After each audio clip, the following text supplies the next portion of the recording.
In today's video lecture, I'm going to talk about endocrine immune mediated disorders. And as you know that endocrine autoimmunity may be directed against endocrine cell, as can be seen here in green, or their receptor, or against the hormone, or against the hormone receptors, or against the target cell. Both T and B cells work in parallel. T and B cells work in parallel to produce autoimmune endocrine disease or disorders. For example,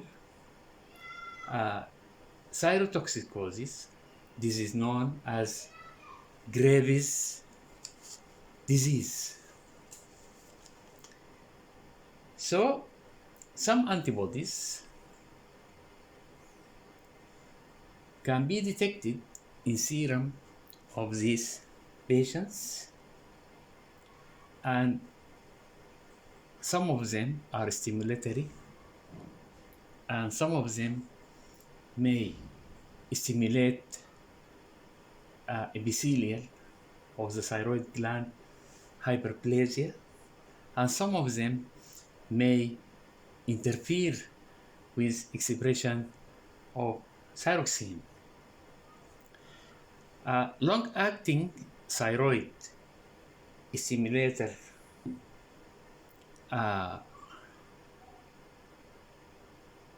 immunoglobulins.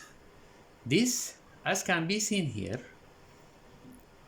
this is an antibody. It is similar to thyroid stimulating hormone, and this we call it molecular mimicry. But however, thyroid stimulating hormone is under control of the pituitary gland. So when the thyroxine gets out from the thyrocytes, and if the level starts to rise, the inhibitory, there is an inhibitory signal. It comes from the pituitary and inhibit further production of thyroid stimulating hormone. However, antibodies, they are not under control of the pituitary, and so this will lead to overproduction of thyroxine, and it will lead to thyrotoxicosis. And other immunoglobulin or antibody known as thyroid growth stimulatory immunoglobulins. Actually, this immunoglobulin may stimulate overproduction of thyroxine, and at the same time, it can stimulate proliferation of thyroid follicular epithelium. So it will lead to enlargement. Another immunoglobulin, the name is thyroid stimulating hormone binding inhibitory immunoglobulins. These, when they bind to the thyroid or thyroxine TSH, these receptors on the surface of thyrocytes, they block expression of thyroxine, and they may inhibit it has a thyroglobulin effect. So patients with thyrotoxicosis will present with signs of hypothyroidism, and this is due to action of these inhibitory antibodies.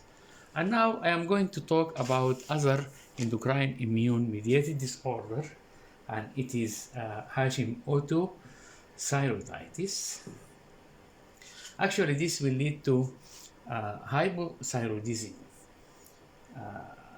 Despite that the iodine level is adequate, and Hashimoto thyroiditis, it is characterized by gradual thyroid failure due to destruction of thyroid gland by, as can be seen here, by the cellular immune responses.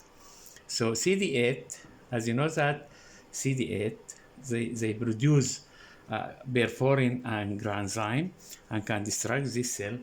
And CD4 also, they can produce interferon gamma that recruit macrophages, and macrophages will produce cytokines, for example, tumor necrosis factor alpha, interleukin number 1 and interleukin number 12, and this will lead to inflammation, and it ends by fibrosis of the thyroid tissue.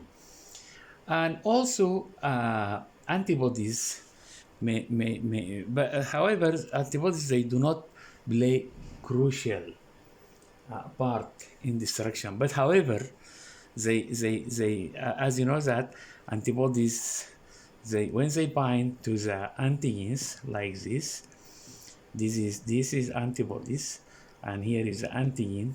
This will activate C1q, or complement compound number 1, and it will result in formation of anaphylotoxins C3A, C4A, C5A, and membrane attack complex. These anaphylotoxins will lead to inflammation, and it might end in fibrosis.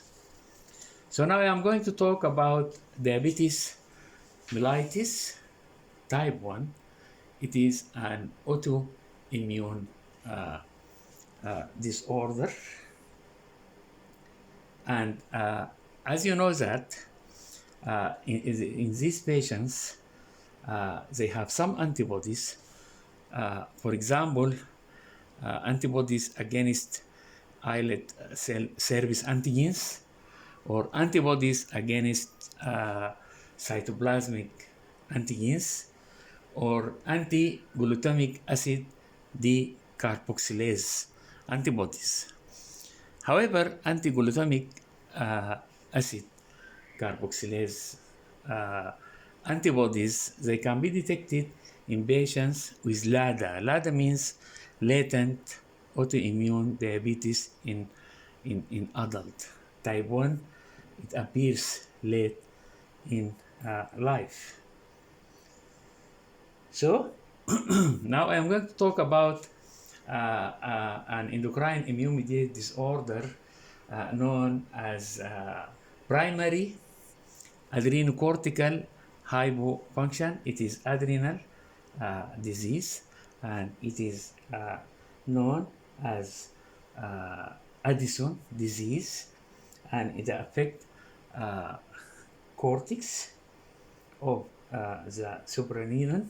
So it affects the cortisol level, but it spares the medulla and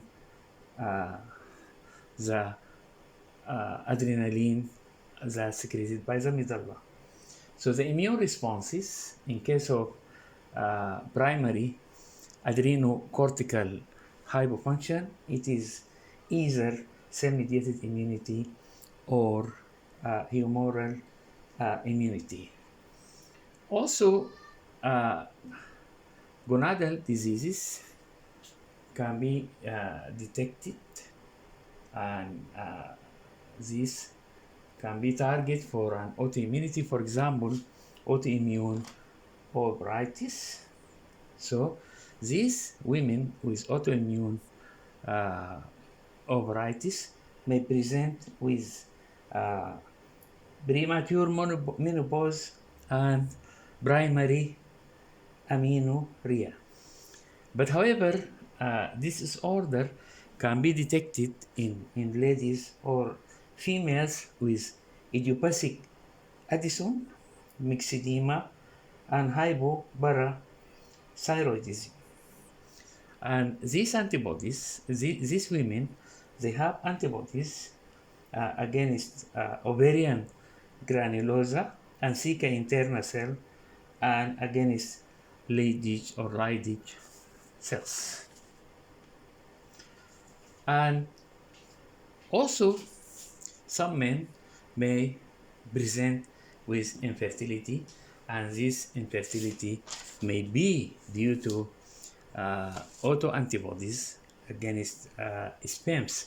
And as you know, sperms, they are sequestered antigens. They should not be seen by the immune system. There are two antigens in the body should not be seen by the immune system, cornea and sperms. But however, due to many factors, infection or during surgery, some sperms may come out. So when they get seen by the immune system will upregulate antibodies to them, and this may lead to infertility. Pituitary autoimmune disorder, actually, this can be detected in patient with polyendocrinopathy. Polyendocrinopathy means the autoimmunity affect more than 1, 2, 3 endocrine glands. For example, the patient may present with convulsion. It could be due to hypopituitarism, may present together with convulsion, with other endocrine disorder, diabetes, and other endocrine disorders. Thank you very much, Professor Ahmed Bolad.